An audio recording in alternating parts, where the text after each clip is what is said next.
and say, is it not the same thing this man said he was going to do, we are doing? Don't worry. We have a simple strategy here, Nigeria. Thank We you. have a simple strategy here. All We right. do not discuss strategy on this platform. So have no fear of any of that happening. Thank you. Thank you, Najib. Another thing I say is, well, you can always copy an idea, but if you don't have the brain to execute it, you will always show. So that's not even a problem for us. Let them copy it. Nigerians will always see that. Yeah. Yeah, my concern with people copying your idea and fumbling it is that the general public may begin to doubt that that idea was any good at all, because I've seen so many videos were shared when they messed up the whole fuel subsidy removal. The next thing they did was they started publishing videos where Peter Obi said he would remove. Najib, let me help you. Probably when Peter comes up today, of which he's already up here on the platform with us, he's going to explain to you the difference between original and photocopy. I think he will do that better for you. So just calm down, and I think. Thank you. Thank you very much. All right, guys. Right about now, before let me do something special. I think it's important we do this. Thank you guys, every single one of you, for joining us. All right, Jimmy, hit us that, please. Go on, Jimmy.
Good morning, good afternoon, good evening, ladies and gentlemen. You're welcome to the Parallel Fact Space with Peter Obi live tonight. You are all welcome. It's going to be an amazing long space. Thank you so much for joining us today. If it's your first time of joining us, you're welcome. It's our second episode with Mr. Peter, His Excellency Mr. Peter Obi, live on the platform with us today. If you're listening to us from any of our streaming platforms, is it YouTube, is it Facebook, is it the Violence Space radio station, you are welcome to join in this conversation today. Thank you for all sticking with us today. Please, I want to indulge all of you on the platform. It is now time to hit your retweet buttons, to hit your like buttons, to share the space. Let everybody, let the whole world know that Mr. Peter Gregory Obi is live on Parallel Fact Space today. And if you're excited, as I'm excited to have him on the platform, please can you bless this space with a whole lot of love emojis? Let him see how much Nigerians are waiting to speak to him. Please let me see some emojis up in the building right now. Thank you. Where are those emojis? Get those emojis up, please. And I want to indulge every single one of you on the platform. Please, if you I will ask all of you. We have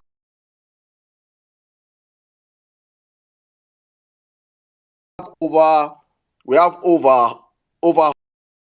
100 speakers right now. I'm asking for the mic.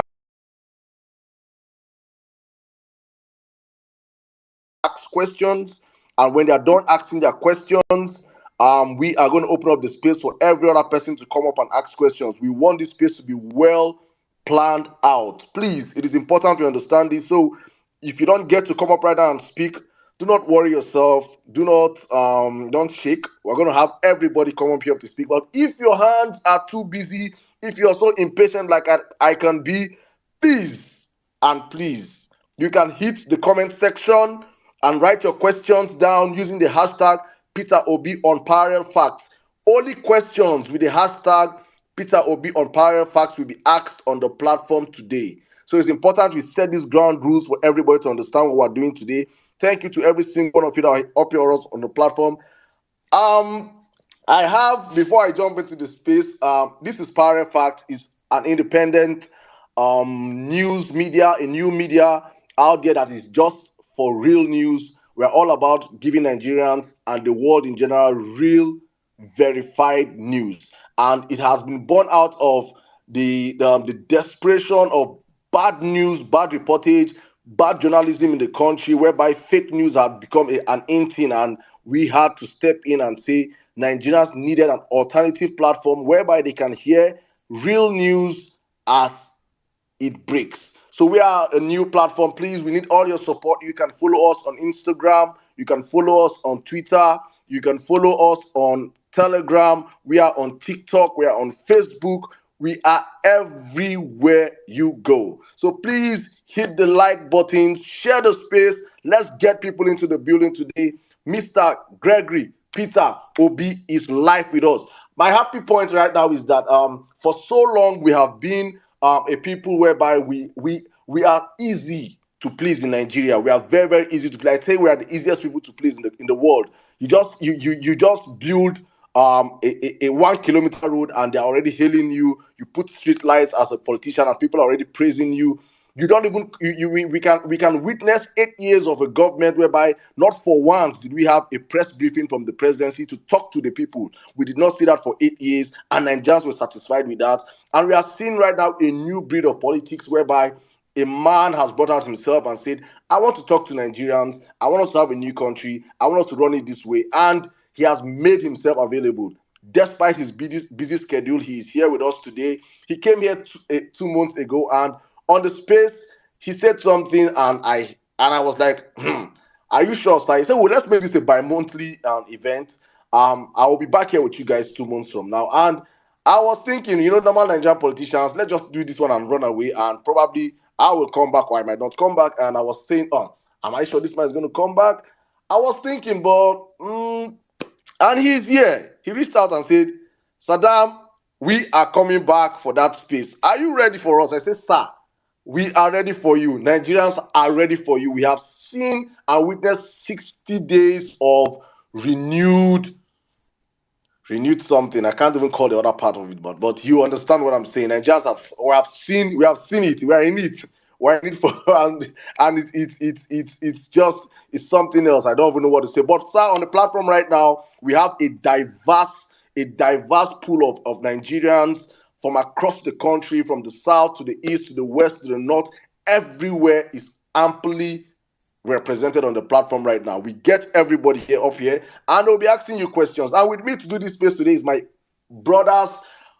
You all know David Hundeyi. As long as you're in Nigerian and you're not living under the rock, and even if you're living under the rock, you must know David Hundeyi. You know David Hundeyi. We all know David Hundeyi. David Hundeyi is going to be co-hosting this space with me. They call me Emir Saddam.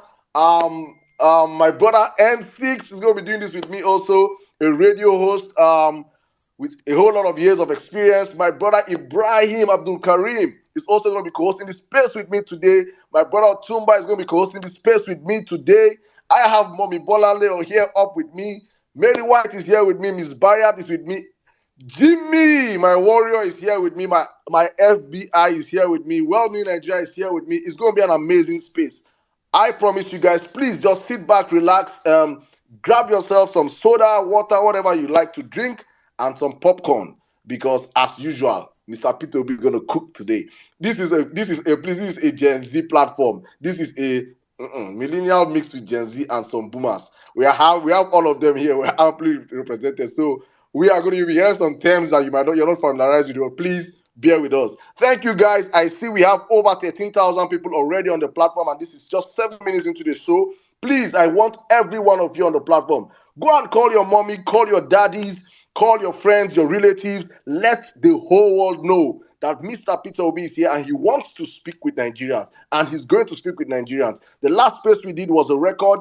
I think we can do more better today. Please, everybody, hit your phones up, get your people out, let them join this conversation. If they're not on Twitter, we are on Facebook, and we are on YouTube. We are streaming this space across the Violence Radio station also. So we are everywhere. There is no hiding place today. This information has to go out. So please, I indulge every one of you.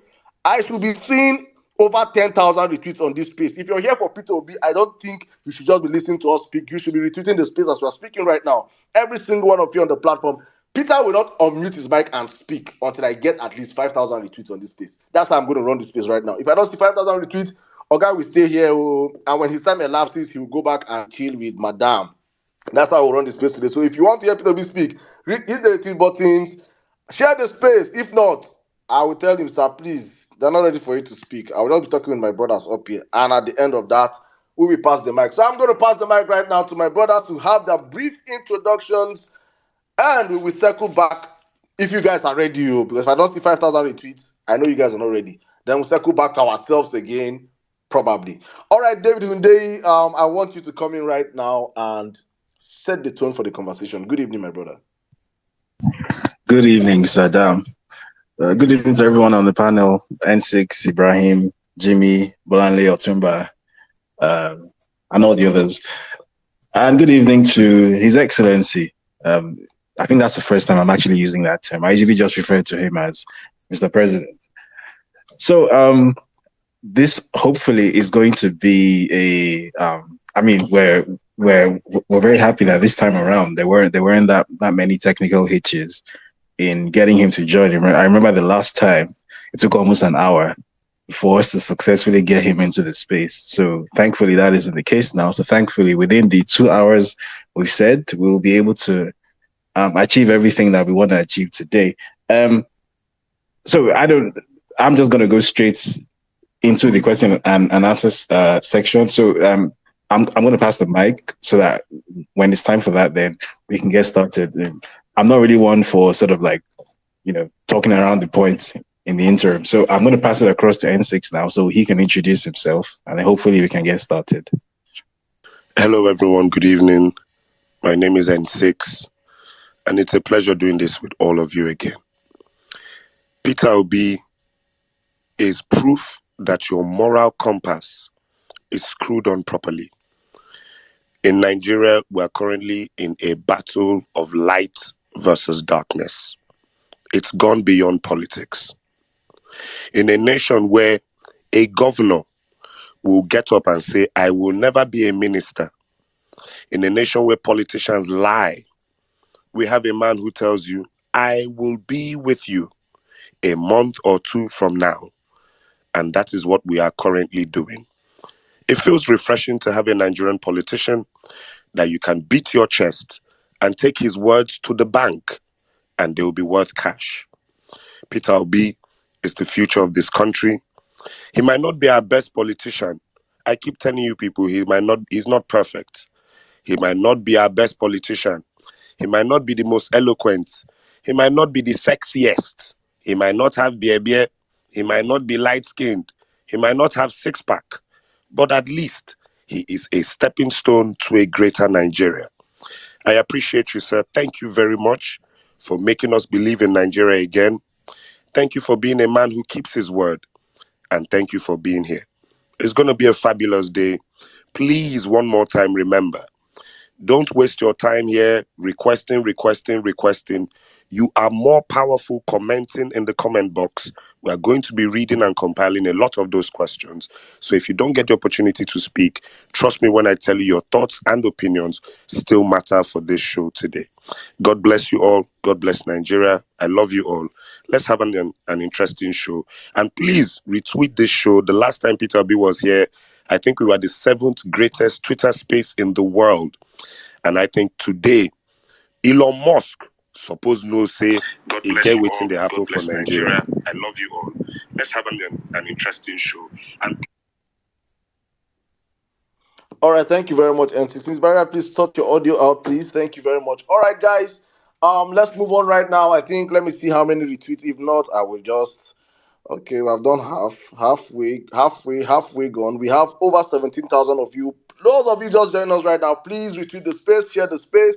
Let people know that our excellency is up on the platform. Mr. Peter Obi is here, and I will do him the honors. I don't keep to my own words. I don't keep to my own words. But if I keep to my words, I will not start this space till I get 5,000 retweets. So I'm not going to keep to my words. I'm just going to start the space right now. Mr. Peter Obi, good evening, sir. Your Excellency, it is a pleasure to have you on the platform today. Thank you very much for keeping to your words. Thank you so much. Before I bring you in, sir, let me allow Ibrahim and Otumba do some favor to us and brief introductions, please. Ibrahim, you have the space, please. Good evening. Thank you very much. I'm happy to be here. I'm speaking from Kaduna. I'm born in Sokoto, a Muslim. Just to make people that are listening to us to understand why we are here. We are not here based on tribe. We are not here based on anything. And I've been telling a lot of people, it's when you go close to Mr. Peter Obi, you understand the kind of person he is and what he's bringing to this country. And a lot of people have been brainwashed, more especially up here in the north. They try to portray him who he is not, and they try to. But it's our own duty. At least they can see. Some of them are here. Some are for having a news outlet, and I hope they will do justice to us. At least to report what they are hearing from the man himself, and also to make people, more especially in the north here, to understand it's not about anything. It's for us to create a Nigeria that work for everyone, not just work for the few. Thank you. Thank you very much, Ibrahim. Thank you very much, my brother. An amazing person you are. Thank you for the work you do also. Thank you. All right, let me circle now to your Tumba. Then we will start the space appropriately. These are the 5 hosts for today. Yes, Otumba, if you're not busy, you have the space right now. Good evening. My brother, good evening. I cannot be busy. Good evening, good afternoon to everyone from my side. I'm popularly called Otumba, indigenous of Osun State, born and raised in Lagos, so representing the Southwest region. Currently residing in Houston, Texas. I'm so excited. It's a privilege and honor. I think I remember meeting you in Houston during the campaign period. You made me really believe in Nigeria, and I'm forever grateful for that. So I look forward to hearing your insights on, especially economics and security. So glad to have you here. Thank you. Back to you, Saddam. All right, thank you very much, Otumba. Thank you very much. I think these are my five co-hosts for today. I think I should allow all my moderating speakers have a minute to just do a brief introduction of themselves, and we will circle to you, Mr. Pitobi. Let's take our ladies first now. Mombolale, good evening. How are you doing today? Good evening, Saddam. I'm doing very well, thank you.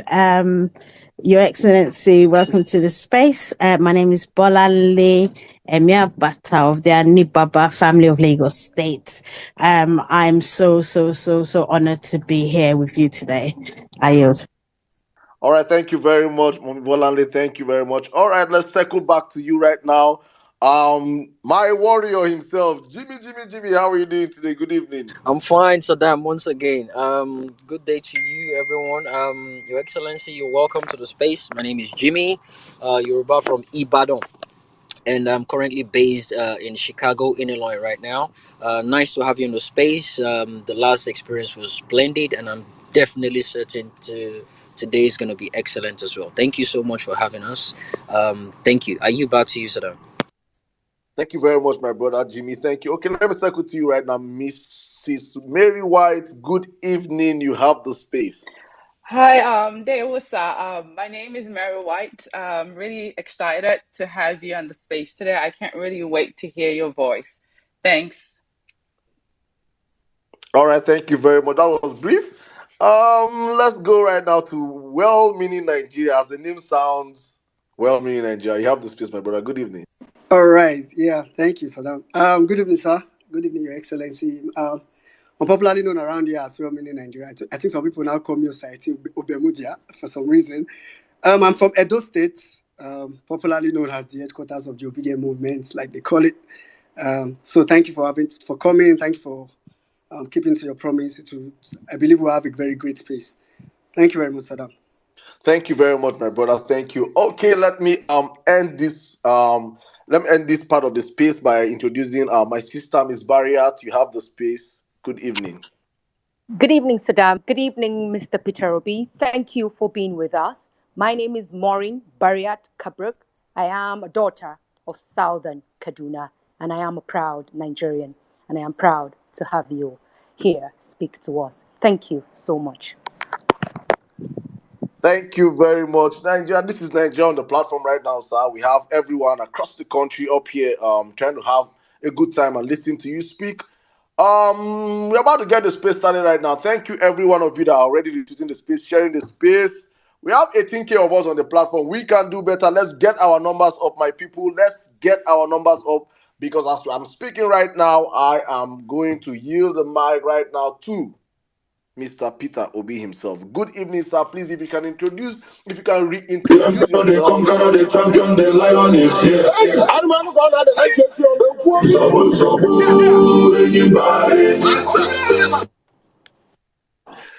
Thank you very much, Jimmy. That is what we know you for. Mr. Peter Obi, you have the space. Good evening, sir. Welcome. Well, good evening. I hope you can hear me very well. Loud and clear, sir. Go on. Good evening, Saddam, my brother David, M6, Ibrahim. I have a lot of brothers there. Ibrahim Otumba, all of you, Bolanle, Jimmy, Mary White, well-meaning Nigeria brand. Let me say I'm sincerely grateful to be part of this again. As I said before,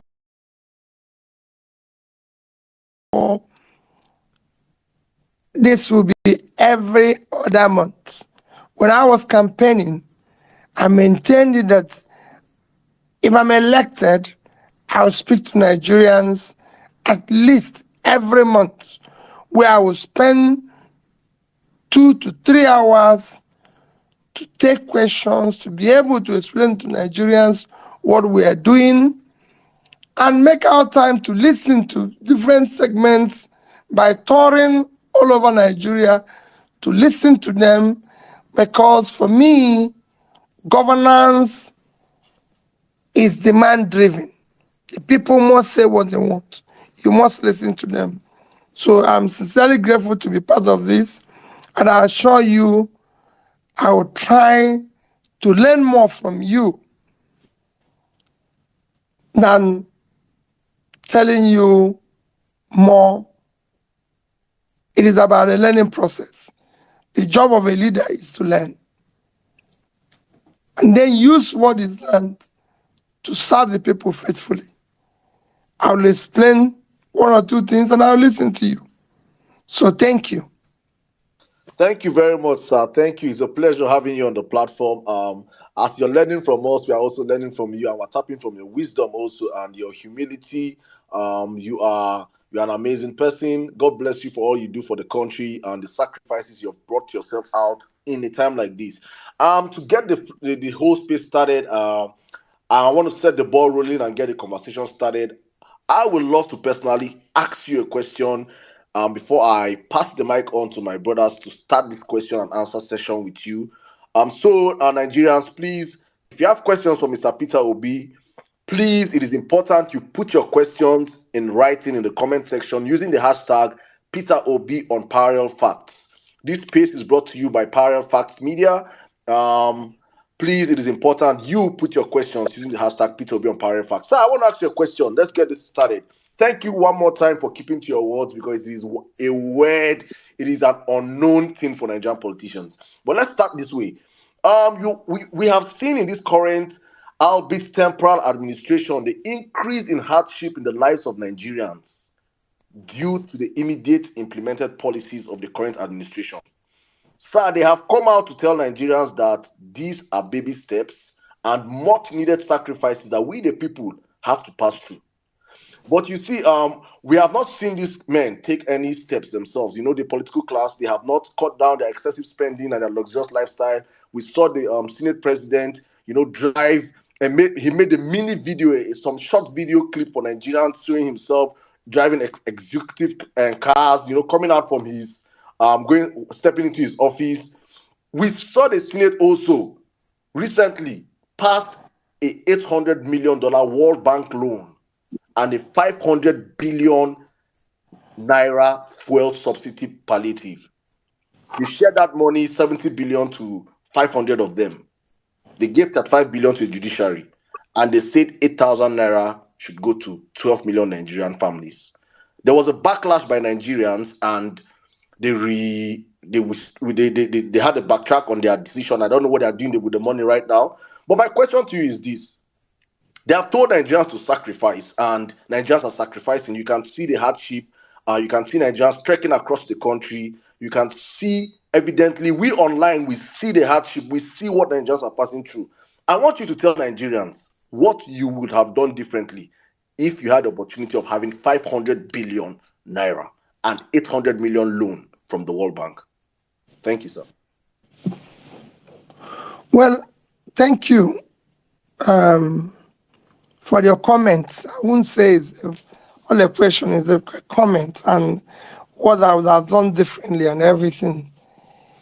If you go back to my tweets of 19th of September 2022, I did mention the problems of the country and the way to approach it.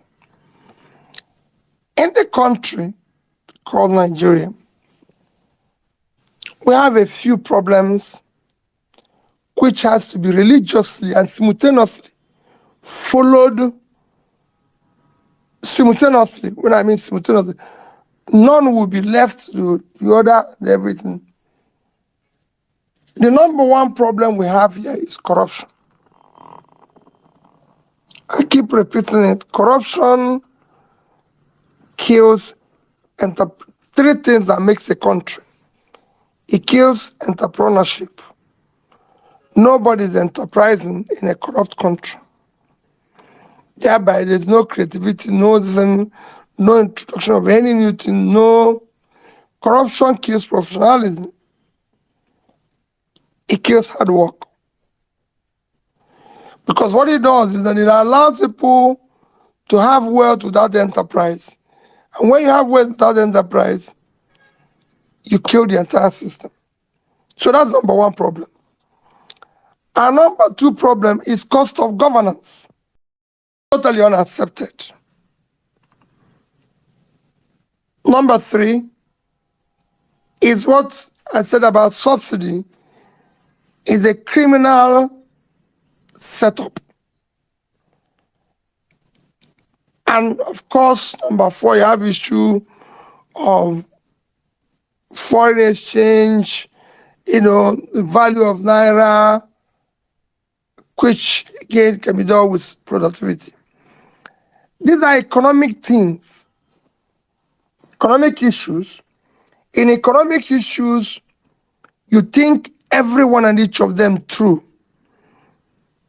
before you start any form of policy formulation and implementation. And if you follow these four things that I said simultaneously, you can start solving the problem. And it is not that Nigerians are not going to go through hardship. They're going to go through hardship and difficulties, but it won't be as it is today. What we have today is a question of what I said. We are still trapped in the process and thinking of yesterday. And if you're trapped in that process, you will not meet tomorrow. For example, number one issue is corruption. If the key people, all of us politicians, decide we'll end it, starting from the number one person. If you're not involved, those around you are not involved, you reduce it by 50%. And I'm not talking about chasing people who have stolen in the past. I'm talking that will be dealt with in separate note, but saying that forthwith from today, nobody will continue on that path. We will ensure that all the revenues of this country are accounted, they're transparently held, and would judiciously utilized.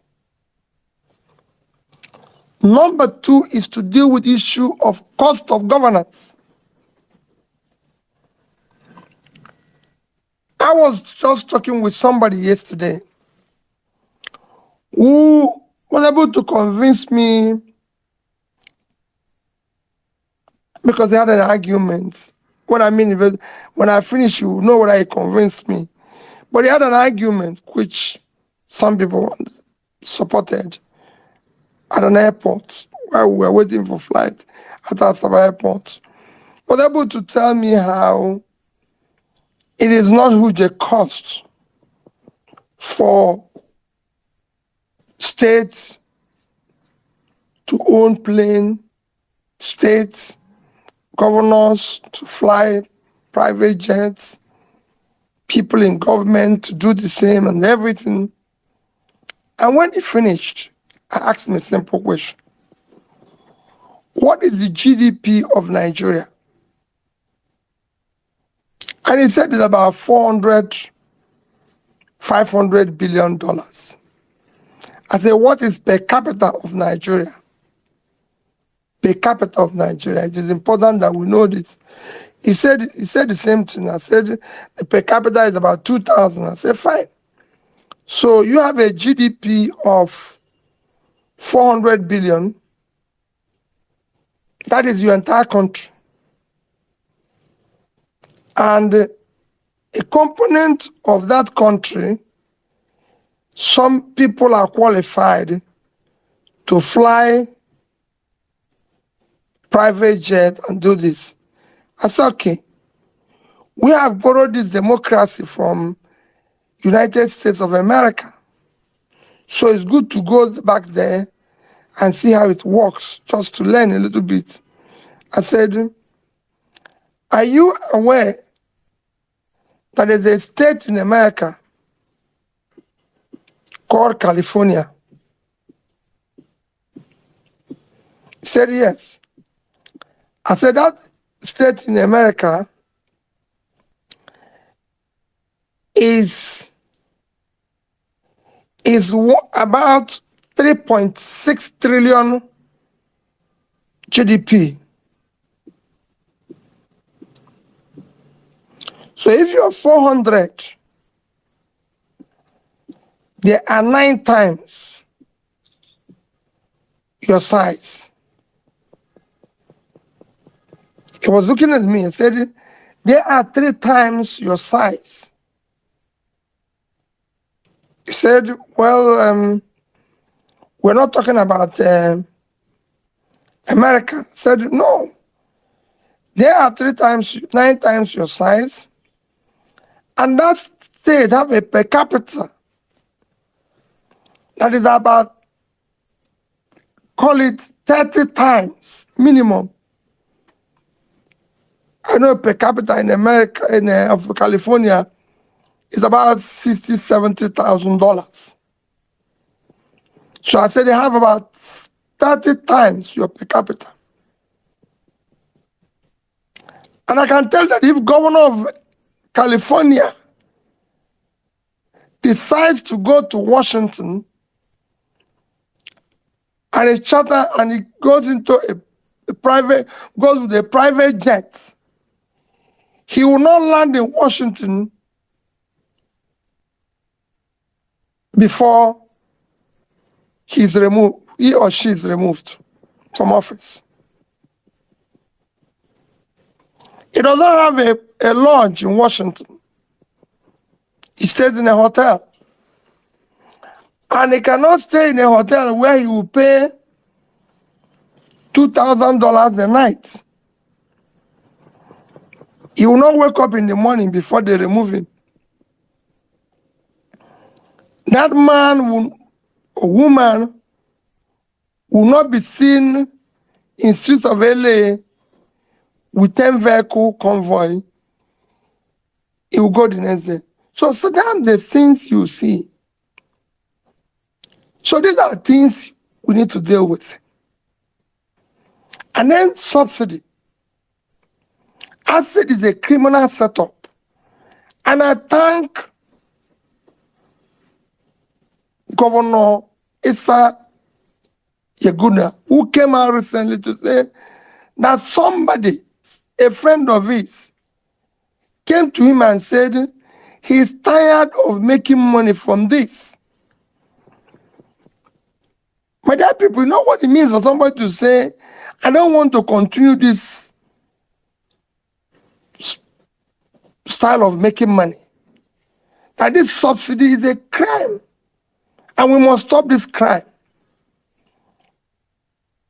I think if I was in government, I would have invited Issa, my brother, and kneel down and beg him to introduce this fellow to me. Because I need him as a friend. I haven't repented to help me in dealing with this. It is this criminal component of it. If you look at my tweet, first I was able to show that the quantity they say we consume is twice what we are supposed to consume. And I gave instance, compared it with a country, Pakistan. Similar population have more road network than we have. I don't know whether they have more car or not, but they use half or less of what we consume. So that's where you will start. That's why if you look at my tweet, I said, I will reduce 50% of what we already pay for the subsidy. Having reduced that, you try to remove the criminal component of it.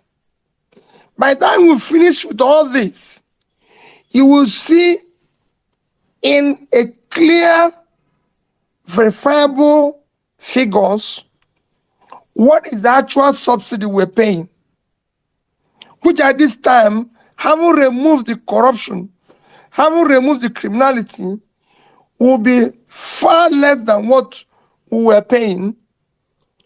You now say, I'm going to take away component of this. In the meantime, I said, I'm going to remove it. I'm going to take away component of this in the meantime. So this fuel is now, say, 190. We're not going to have it at 350 or thereabout, or 400, as the case may be. And this again, further, this is what we are going to save. This is a new thing you're trying to do. You must be transparent, open. People must see it. They must feel it. We are going to save this. And whatever we save, we are going to apply it in critical areas of development. And these are as follows: education, health, pulling people out of poverty, resuscitating our infrastructure. And we're going to have it for this period. So we have moved from where we are to this new place. It's going to be difficult, but remember that we all said we are going to sacrifice. Because we have now tamed corruption, because we have now removed the wastages in governance and people are seeing it, and you are now coming into trying to manage this subsidy situation, there's more variable facts. So, like we said in the first 1 month, we've saved 400 billion. What did we do with it? Where did we take it to? Are we going to say, okay, 8 months, because they say we are owing them 1.1 billion or 1.1 billion? Okay, in 2 months from our savings, I'm going to clear that. All right. So Are we going to say? I would like to make it in a way that you don't touch on education, because we have people that have questions for you on education. I'm not touching education. I'm just giving you an example. I'm just going to say where you're going to play, because you must tell us what we saved, what is going to go. Are we going to say the most important where we get this money we share is a place like Niger Delta? They have one critical road, East-West Road. The last time I checked, we need about 300 to 400 billion to complete it. This is our saving. We are throwing it into East-West Road, so these people can see it. These are things we need to do. These are the different things we need to do. Saddam have governed the state. It was difficult. But what I told the people is that this must be demand-driven. Whatever you think